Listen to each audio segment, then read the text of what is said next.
Hello students, last class में हम लोगों ने एक्सेलरेशन के बारे में पढ़ा था कि एक्सेलरेशन क्या होता है। ठीक है, इसका आप लोगों ने यूनिट और ये कैसे कैलकुलेट करते हैं, v माइनस यू क्यों है, ये सब आपको पता है।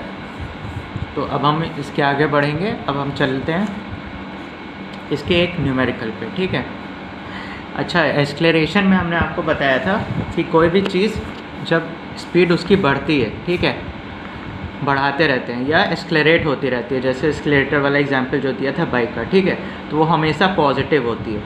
Acceleration is always positive. लेकिन अगर किसी क्वेश्चन में या कहीं वर्ड लिखा है ब्रेक लग गया, ठीक है, ब्रेक, ठीक है,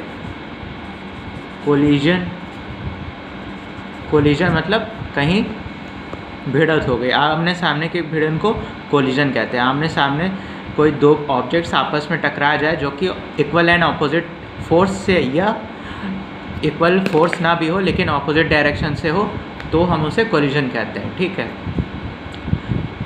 या हाँ, बस आप लोग यही दो आपके कोर्स में वैसे, ब्रेक या कोलिजन। ठीक है, इन दोनों के वजह से क्या होता है, वो एक्सेलरेशन अचानक से, अगर कोई बाइक जा रही है, साइकिल जा रही है, ठीक है, उसने ब्रेक दबाया या वो किसी चीज़ से लड़ गया, तो इसकी स्पीड अचानक से कम होती है। ये जो अचानक से कम होना होता है वो कम टाइम में, लेस टाइम में स्पीड एकदम से कम हो जाती है। इसकी वजह से क्या होता है, डी एक्सेलरेशन होता है। डी एक्सेलरेशन जहाँ भी होगा, हमारा जो एक्सेलरेशन की वैल्यू आएगी वो माइनस में आएगी। ये याद रखना, ब्रेक लगता है या कोलिजन होता है, ठीक है, या डी एक्सेलरेशन वर्ड लिखा है, तो वहाँ पे लिखा नहीं होगा कि माइनस में वैल्यू लेनी है, वो अपने आप ही माइनस में आनी चाहिए। ठीक है, वो कैसे आती है अभी देखते हैं। यहाँ पे एक क्वेश्चन दिया हुआ है, ठीक है, starting from the stationary position Rahul pedals his cycle to accelerate a velocity of 6 meter per second in 30 seconds. Then he applies brakes such that velocity of bikes become 4 meter per second in next 5 seconds. ठीक है, इसमें क्या होता है, इसमें लिखा है calculate the acceleration of the bike in both the cases. अब यहाँ पे डी एक्सेलरेशन, ब्रेक या कोलिजन का वर्ड यहाँ नहीं है कि कैलकुलेट द एक्सेलरेशन लिखा है, तो ये बहुत लोग गलती करते हैं, पॉजिटिव में निकाल देते हैं, लेकिन यहाँ पे क्वेश्चन में ब्रेक लिखा हुआ है तो ये नेगेटिव में आएगा आंसर, इतना याद रखना। पहले अब देखो, पहले क्या वेलोसिटी थी और बाद में क्या वेलोसिटी हो गई। जो पहले वेलोसिटी थी वो हमारी इनिशियल वेलोसिटी होगी, जो बाद में होगी वो फाइनल। तो इनिशियल वेलोसिटी क्या थी हमारी, हम साइकिल पैडल शुरू किया था उसने एक स्टेशनरी पॉइंट से। यहाँ स्टेशनरी वर्ड इसलिए लिखा है ताकि आप इनिशियल वेलोसिटी को ज़ीरो लें, तो यहाँ पे इनिशियल वेलोसिटी ज़ीरो। ठीक, फाइनल वेलोसिटी अब वो अटेन करता है 6 मीटर पर सेकेंड की स्पीड, ठीक है, इन 30 second. Final speed 6 metre per second, time 30 seconds. ठीक है, ये एक्सेलरेशन का फॉर्मूला आपको पता है, आपने यहाँ पे एक्सेलरेशन निकाल दिया। ठीक, यहाँ तक तो सब कुछ ठीक था, पॉजिटिव में चल रहा था, सिंपल से निकल गया। लेकिन अब यहाँ पे ब्रेक लगता है, ब्रेक में क्या होता है, माइनस में आएगा। अब क्या होगा, इनिशियल वेलोसिटी इसकी 6 मीटर पर सेकेंड हो जाएगी। क्यों, क्योंकि हमारी, अब हम यहाँ से वेलोसिटी देखेंगे, पहले 0 थी, फिर 6 हुई, अब जाके 4 हुई। तो इस पोजीशन में आने से पहले इसकी वेलोसिटी क्या थी, वो इसके लिए इनिशियल वेलोसिटी होगी। इस पॉइंट पे, इस पोजीशन पे व्हीकल की इनिशियल वेलोसिटी 0 नहीं होगी, ये होगी 6, क्योंकि इससे जस्ट पहले वाली वेलोसिटी देखते हैं।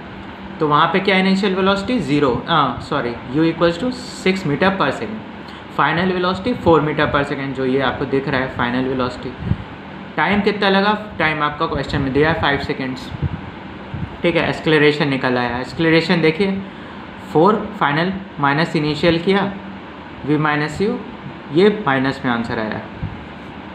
ठीक है, इसका मतलब ब्रेक लगा है या फिर कोलिजन हुआ है, यहाँ पे ब्रेक था। अब हम देखेंगे graphical representation of velocity and motions. ठीक है, ग्राफिकल रिप्रेजेंटेशन कैसे देखते हैं, आप लोग को ग्राफ पता है, यूनिफॉर्म मोशन का क्या होता है, स्पीड और डिस्टेंस और टाइम का ग्राफ क्या होगा, स्ट्रेट लाइन होगा फॉर अ यूनिफॉर्म स्पीड।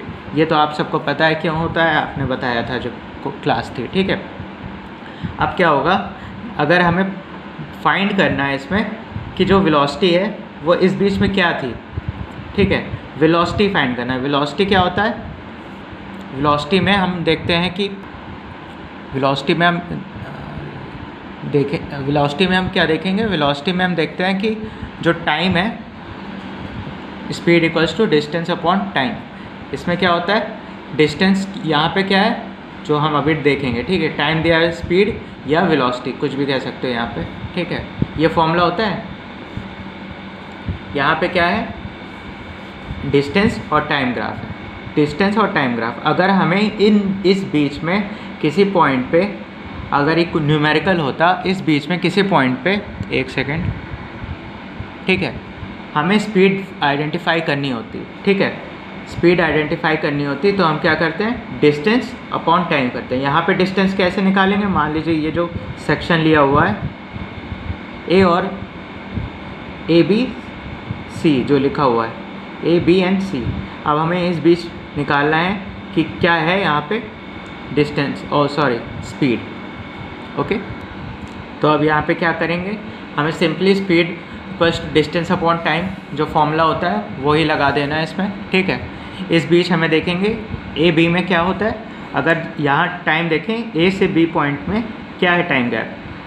अगर टाइम गैप देखना है तो हम क्या करते हैं, यहाँ पे परपेंडिकुलर ड्रॉप करते हैं, ग्राफ पे परपेंडिकुलर ड्रॉप करते हैं। वो डॉटेड लाइन आपको क्लियर नहीं दिख रही थी, ठीक है।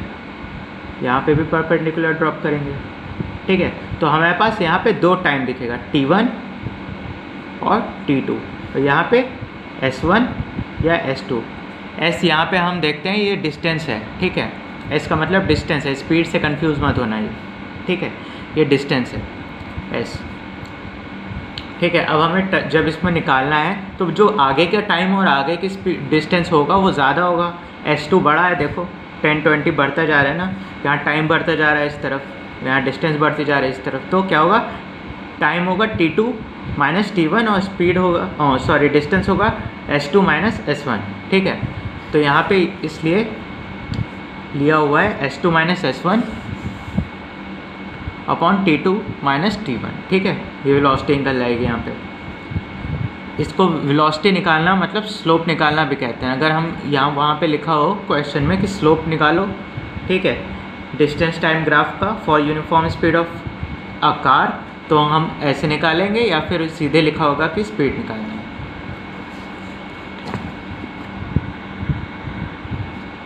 एक दूसरा ग्राफ हम देख सकते हैं यहाँ पे, a car moving with non uniform speed. Non uniform speed आपको पता है क्या होता है। नॉन यूनिफॉर्म स्पीड में क्या होता है, स्पीड जो है वो डिस्टेंस के साथ और टाइम, डिस्टेंस और टाइम दोनों अनइक्वल मैच नहीं करता, ठीक है।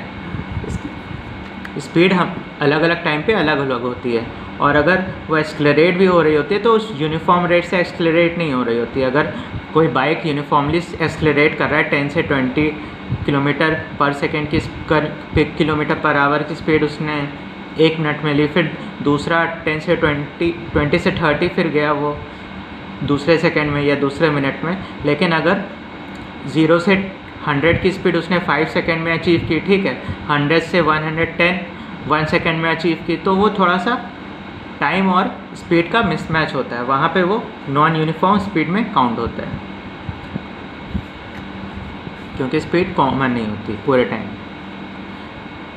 Velocity time graph, velocity time graph बहुत सिंपल सा होता है। For a uniform motion of car, uniform motion of car क्या है, यूनिफॉर्मली एक ही वेलोसिटी से चल रही है विद रिस्पेक्ट टू टाइम। एक ही वेलोसिटी से अगर चल रही है तो वेलोसिटी वो मेंटेन करेगी वो, उस वजह से क्या होता है उसका graph it will be a straight line.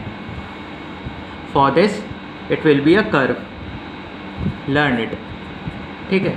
For non uniform speed it will be a curve, for uniform speed it will be a straight line, and velocity time graph for a uniform motion of car it will be a straight line parallel to x-axis. okay, why it is parallel to x-axis, क्योंकि यहाँ पे आपको speed दिख रही है पूरे time t1 से लेकर t2 के बीच में, या उससे ज़्यादा या उससे पहले भी वो एक straight line 40 kilometre per hour की स्पीड से ही चल रहा है, इसीलिए यहाँ पे एक स्ट्रेट लाइन है। यहाँ पे लिखा हुआ है if the object moves at a uniform velocity the height of its velocity speed graph will not change with respect to time, it will be a straight line parallel to x axis, जो भी हमने बताया आपको। ठीक है, अब यहाँ पे जो डिस्टेंस कवर्ड है, यहाँ पे डिस्टेंस कवर्ड कैसे निकालेंगे? Speed equals to distance upon time, distance equals to speed into time, time t2 minus t1 क्योंकि इस बीच का है और t2 बड़ा होगा, t2 माइनस t1। ठीक है, स्पीड हमको स्पीड पता है क्योंकि स्पीड तो यूनिफॉर्म थी, वो तो चेंज हुई नहीं, 40, तो 40 इंटू t2 माइनस t1, तो हमारा आ जाता है ये एरिया, जो शेडेड एरिया है ये आ जाता है। इस एरिया को हम सीधे ये फॉर्मूला यहाँ पे क्योंकि वैल्यूज़ थे तो दिख रहा था तो हमने इससे निकाल लिया। ठीक है, और अगर वैल्यूज़ ना दिख रही हैं तो हम इसका रेक्टेंगल बन रहा हो तो रेक्टेंगल, अगर स्क्वायर बन रहा होगा तो स्क्वायर वाला फॉर्मूला लगा करके हाइट इनटू लेंथ मल्टीप्लाई कर देंगे और इसका आंसर आ जाएगा कि इसकी क्या थी, स्पीड, और सॉरी डिस्टेंस। ओके, अब ये एक ग्राफ आपका है जो कि है यूनिफॉर्म एक्सेलरेशन का, car moving with uniform acceleration. वहाँ पे क्या था, यहाँ पे क्या था, यूनिफॉर्म स्पीड। ठीक है, ये याद रखना, यूनिफॉर्म स्पीड में हमें ऐसे निकालना है। ठीक है, ऐसे निकालना है स्पीड हमें।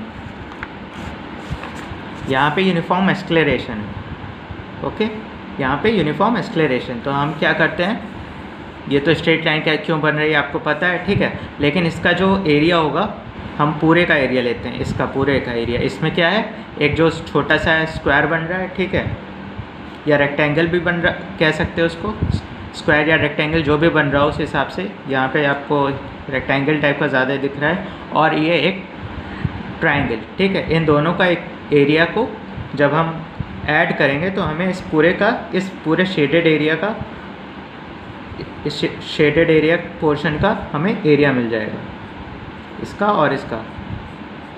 ठीक है, इसका कैसे निकालेंगे, half base into height, half base AD into height ED। ठीक है, इसका तो आपको पता ही है, AB इंटू BC कर देंगे तो क्या हो जाएगा, इसका एरिया आ जाएगा। इन दोनों को ऐड कर देंगे तो इस पूरे एरिया का, इस पूरी पोर्शन का एरिया निकल आएगा। अब हमें यहाँ पे जब अगर डिस्टेंस निकालना है S, तो कैसे निकालेंगे, ये लिखा हुआ है देखो, एरिया ऑफ ABCDE पूरे का एरिया। ठीक है, क्या होगा, रेक्टेंगल का एरिया प्लस वो छोटे से ट्रायंगल का एरिया, बस सिंपल सा है, ये निकल आएगा। यहाँ पे S इसका डिस्टेंस पूरा निकल आता है। ठीक है, ये तो था यूनिफॉर्म एक्सेलरेशन का। इसका जो हम लोग ये पढ़ रहे हैं इसका न्यूमेरिकल्स आएंगे तो फिर आपको ज़्यादा क्लियर होगा। यहाँ पे जो डिस्टेंस था जो कि S से डिनोटेड है वो निकल आया, ये था यूनिफॉर्म एक्सेलरेशन के लिए। यूनिफॉर्म एक्सेलरेशन के लिए हमेशा it will be a straight line. ठीक है, स्ट्रेट लाइन। अब यहाँ पे क्या है, for a non uniformly accelerated motion, this is a case of non uniformly accelerated motion. यहाँ पे देखो, velocity time graph represent motion of an object whose velocity is decreasing while time with time. यहाँ पे क्या हो रहा है, velocity सीधे सीधे आपको ग्राफ में सिंपल से दिख रहा होगा, वेलोसिटी टाइम के साथ कम होती जा रही है और एक टाइम पे वो 0 पे टच कर गई, इस लाइन पे टच कर जाती है। ठीक है, ये है जो नॉन यूनिफॉर्मली एक्सेलरेटेड है, कभी ज़्यादा कभी कम, कभी ज़्यादा कभी कम, ये आपको फिगर से ही दिख जा रहा है। तो ये था ग्राफिकल रिप्रेजेंटेशन। ठीक है, अगर कुछ डिफाइन करने को आता है कि यूनिफॉर्म एक्सेलरेशन क्या होता है ऑफ अ मूविंग कार, ठीक है, तो आप कैसे डिफाइन करोगे, आप उसको एक्सप्लेन करोगे यूनिफॉर्म एक्सेलरेशन क्या होता है और छोटा सा ग्राफ बना दो। यूनिफॉर्म स्पीड आती है तो आप उसको एक्सप्लेन करके छोटा सा एक ग्राफ बना दो। ठीक, velocity time graph for a car with uniform motion, आप ऐसा ग्राफ बना दोगे। अगर क्वेश्चन आता है तो बस आपको छोटा सा एरिया निकालना है, वो बहुत सिंपल होता है, वो आ जाएगा आपका। Equations for motion of by graphical method, ये 3 इक्वेशंस हैं, इसके बारे में हम नेक्स्ट वीडियो में बात करेंगे या नेक्स्ट क्लास जो भी होगी आपकी उसमें बात करेंगे। Okay, thank you.